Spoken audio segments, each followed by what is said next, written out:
നമ്മൾ ഒരു second hand കാറാണ് ഞാൻ വാങ്ങാൻ ആഗ്രഹിക്കുന്നത് എന്നുണ്ടെങ്കിൽ പല പല ഓപ്ഷനുകൾ നമുക്ക് അവൈലബിൾ ആണ്.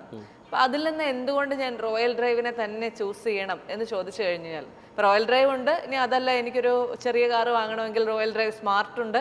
അപ്പം ഇതിനെയൊക്കെ തന്നെ ഞാൻ എന്തുകൊണ്ട് ചൂസ് ചെയ്യണം എന്ന് ചോദിച്ചു കഴിഞ്ഞാൽ റോയൽ ഡ്രൈവിൻ്റെ CEO എന്ത് മറുപടി നൽകും? എൻ്റെ ഉത്തരം വളരെ ലളിതാണ്. കാരണം ഈ വിൽക്കുന്ന ആളുടെ ഒരു മൈൻഡ് സെറ്റ് ഈവൻ എൻ്റെ കയ്യിൽ നിന്ന് എന്നെ പറഞ്ഞ് പറ്റിക്കാൻ പറ്റിച്ച് സാധ്യതയുണ്ടോ? എൻ്റെ അടുത്ത് നിന്ന് ഇത് വാങ്ങിച്ചു പോകാനുള്ള ആളാണ് എന്നുള്ള കൺസെപ്റ്റിലാണ് ഈ വിൽക്കുന്ന ആൾ ഈ ആളെ കാണുന്നത്.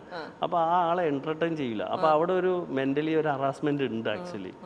അപ്പോൾ അതേപോലെ ഇത് വാങ്ങിക്കഴിഞ്ഞ് പിന്നെ ആ ആളടുത്ത് ചെന്നിട്ട് ഒരു പ്രശ്നം പറയാൻ പറ്റില്ല.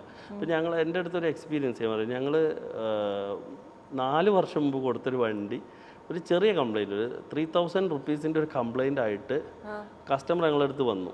എന്താണ് വിഷയം എന്ന് അന്വേഷിച്ചു. അപ്പോൾ എന്നോട് എൻ്റെ GM-ഉം മാനേജേഴ്സൊക്കെ പറഞ്ഞു, സാറ് 4 വർഷം മുമ്പ് കൊടുത്താൽ 3000 രൂപയുടെ വർക്കാണ്, അതിനാണ് അവരിങ്ങനെ പറയുന്നത്. അപ്പോൾ ഞാനത് ഫുള്ള് കേട്ടു. ഞാൻ പറഞ്ഞു ചെയ്തു കൊടുക്കും.